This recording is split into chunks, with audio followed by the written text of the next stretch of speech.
Assalamualaikum warahmatullahi wabarakatuh. Nama saya Mega Mustika, NIM 218010086, kelas 5A2 Manajemen, mata kuliah Analisis Laporan Keuangan, dosen pengampu Deo Rimbano SE MSI dari Universitas Bina Insan Lubuk Linggau. Di video kali ini saya akan menjelaskan cara mengukur rasio likuiditas. Apa itu rasio likuiditas? Rasio likuiditas adalah salah satu teknik analisis rasio yang digunakan untuk menganalisis laporan keuangan yang berfungsi untuk membantu mengetahui kemampuan suatu perusahaan dalam membayar kewajiban jangka pendek dengan menggunakan aset lancarnya. Tujuan dari penggunaan rasio likuiditas dalam melakukan analisis laporan keuangan yaitu untuk mengukur kemampuan suatu perusahaan dalam membayar utang yang akan jatuh tempo ketika ditagih.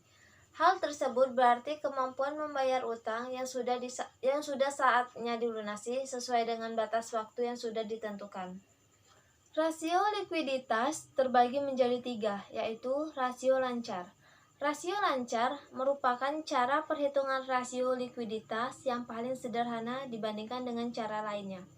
Perhitungan ini dimaksudkan untuk mengetahui tingkat kemampuan perusahaan dalam memenuhi kewajiban jangka pendeknya dengan aktiva perusahaan yang likuid pada saat ini atau aktiva lancar. Jenis aktiva ini adalah aktiva yang dapat ditukar dengan kas dalam jangka waktu 1 tahun.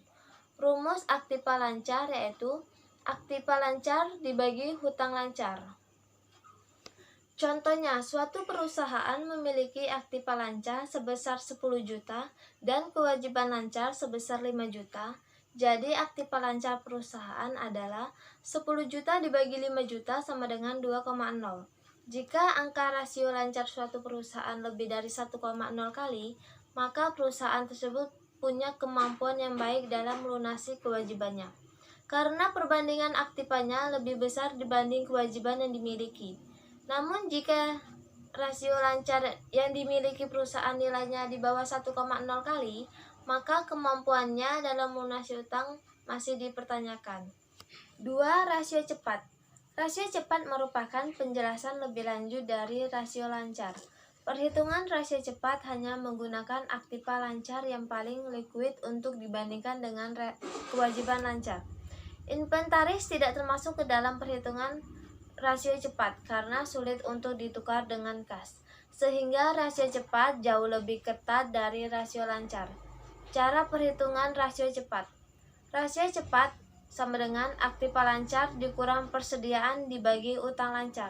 Contohnya, perusahaan Maju Jaya memiliki aktiva lancar senilai 20 juta, inventaris 2 juta, dan kewajiban lancar 6 juta. Maka rasio cepatnya adalah 20 juta dikurang 2 juta dibagi 6 juta sama dengan 3,0.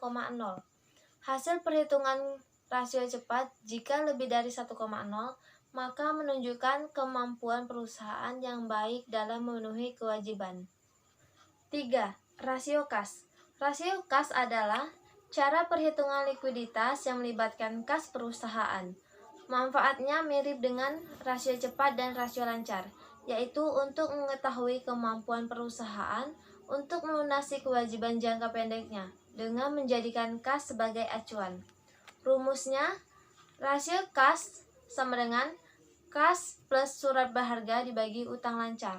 Contohnya, suatu perusahaan memiliki kas senilai 5 juta, surat berharga senilai 3 juta, dan kewajiban lancar sebesar 5 juta. Maka kas rasionya adalah 5 juta ditambah 3 juta dibagi 5 juta sama dengan 1,6. Rasio kas jarang digunakan oleh perusahaan karena kurang realistis dan tidak mudah dipertahankan nilainya. Jumlah kas berlebih yang ada pada perusahaan yang mampu menutupi kewajiban lancar sering dianggap sebagai kas tidak produktif, yang tidak dimanfaatkan dengan baik. Baiklah, terima kasih sudah mendengarkan penjelasan dari saya mengenai cara mengukur rasio likuiditas. Jika ada salah kata, saya mohon maaf. Saya akhiri. Wassalamualaikum warahmatullahi wabarakatuh.